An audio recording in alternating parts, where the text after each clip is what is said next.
Un anniversaire douloureux pour Catherine Deneuve. Ce jeudi 11 juillet, marque les 3 ans de la disparition de sa mère, Renée d'Orléac.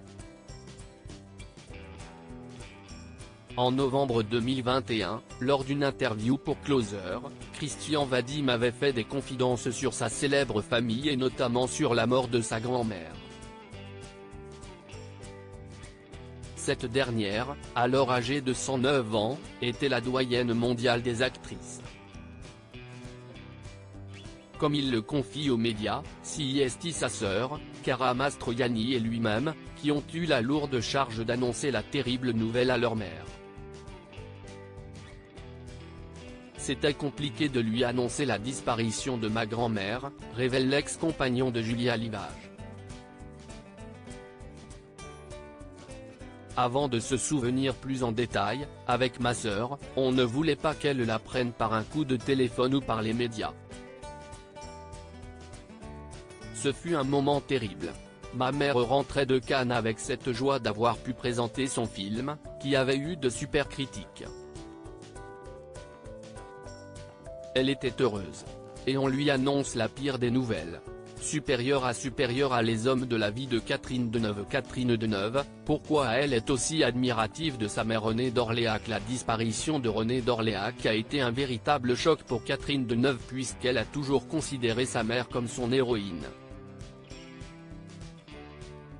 En 2012, dans les colonnes du Monde, l'actrice n'avait pas alors manqué de saluer son courage, c'est une femme que je trouve très courageuse. On ne se rend pas compte quand on est enfant. On ne comprend qu'avec le temps. Elle a été comédienne très jeune, elle a même joué enfant au théâtre et fut doyenne de l'Odéon à 30 ans. Et puis elle s'est arrêtée de travailler à la naissance de sa 3e fille. Avant de poursuivre, c'est un gros truc que d'élever 4 enfants. D'autant qu'elle nous a laissés assez libres. Mais le mot exemple ne convient pas car on ne veut jamais faire comme ses parents. Disons que c'est une belle image de femme vieillissante. Quelques années plus tard, en septembre 2019, l'ex-femme de Roger Vadim avait fait de tendres confidences à son sujet, c'est une femme assez incroyable. Elle est dans une maison depuis 2 ou 3 ans. En même temps c'est un peu angoissant. Cela paraît quand même très loin dans la vie, 108 ans. Je suis d'autant plus étonné de sa longévité qu'elle n'est pas malade.